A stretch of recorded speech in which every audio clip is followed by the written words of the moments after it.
ভারতের শাহী জামা মসজিদের নিচে মন্দির থাকার দাবি তুলে জরিপ শুরু হওয়ার পর দেশটির সংখ্যালঘু মুসলিমরা শান্তিপূর্ণ প্রতিবাদে নামলে তাদের বিরুদ্ধে ব্যাপক নৃশংসতা চালায় পুলিশ। ভারতীয় পুলিশের নির্বিচারে গুলিতে কয়েকজন মুসলিম তরুণ প্রাণ হারিয়েছে। এই সময় অনেককে আটক ও গ্রেপ্তার করা হয়। সম্প্রতি আটককৃত এসব তরুণদের সাথে সাক্ষাৎ করেছেন সমাজবাদী পার্টির একটি প্রতিনিধি দল। এ সময় উপস্থিত ছিলেন সাবেক সাংসদ এসটি হাসান, বিধায়ক নবাবজান খান এবং চৌধুরী সমরপাল সিং। গত 24 নভেম্বর শাহী জামা মসজিদে জরিপ চলাকালে আইন শৃঙ্খলা রক্ষাকারী বাহিনীর সাথে সহিংসতায় জড়ানোর অভিযোগ এনে তাদের আটক করা হয়েছিল।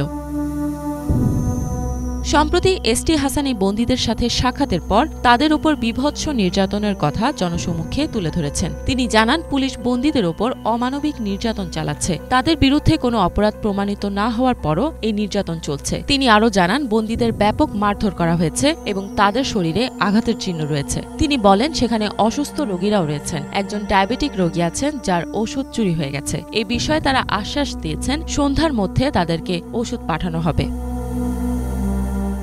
এ সময় বিধায়ক নবাবজান খান জানান, বন্দীদের ওপর 3 দিন ধরে অমানবিকভাবে নির্যাতন চালানো হয়েছে। তাদের শরীরের প্রতিটি জায়গায় আঘাতের চিহ্ন রয়েছে। তারা বলছেন, পুলিশ তাদের ছবি পত্রিকা, টিভি কিংবা সিসিটিভি ক্যামেরায় দেখেছে বলে তাদের অপরাধী মনে করছে। চৌধুরী সমরপাল সিং জানান, জেলে মোট 27 জন বন্দী রয়েছেন। ভেতরে 3 জন নারী ছিলেন। পুলিশ তাদের সাথে খুবই অশোভন আচরণ করেছে। অভিযুক্ত মুসলিমদের বিরুদ্ধে পুলিশের অমানবিক আচরণের অভিযোগের এই ভিডিওটি সোশ্যাল মিডিয়ায় ভাইরাল হওয়ার পর এসব খবর গোপন রাখতে না পেরে বন্দীদের সাথে সাক্ষাৎ করার অনুমতি দেওয়ায় মুরাদাবাদে 2 জন জেল কর্মকর্তাকে সাসপেন্ড করা হয়েছে। অভিযোগ আনা হয়েছে তারা জেল প্রটোকল ভঙ্গ করেছেন।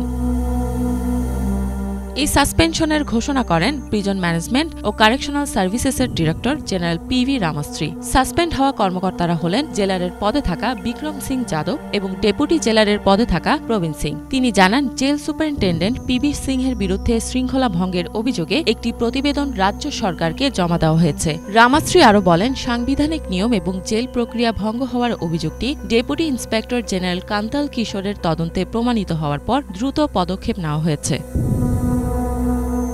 ওদিকে পুলিশ এসপি প্রতিনিধি দলকে সাম্বলে যেতে বাধা দিচ্ছে বলেও জানিয়েছেন এসপি সাংসদ রুচি বীরা। তিনি জানান, পুলিশ তাদের সাম্বলে যেতে দিচ্ছে না। সেখানে পরিস্থিতি এখনও খুব খারাপ।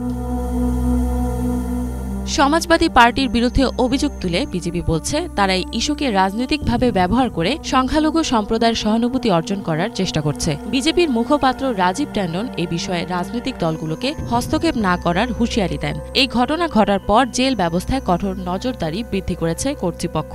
রামাস্ত্রী বলেন, এরপর থেকে কোনো ছাড় দেওয়া হবে না। সাম্বল ঘটনায় অভিযুক্ত মুসলিমদের বিরুদ্ধে অত্যাধিক ব্যবস্থা নেওয়ার অভিযোগ ওঠার পর বিচার ব্যবস্থায় স্বচ্ছতা আনার আহ্বান জানিয়েছেন সম্প্রদায় নেতারা। এ সময় তারা কর্তৃপক্ষকে ধর্মীয় বৈষম্য এড়িয়ে চলার অনুরোধ জানান। ইফাত জাহান, বাংলাভিশন।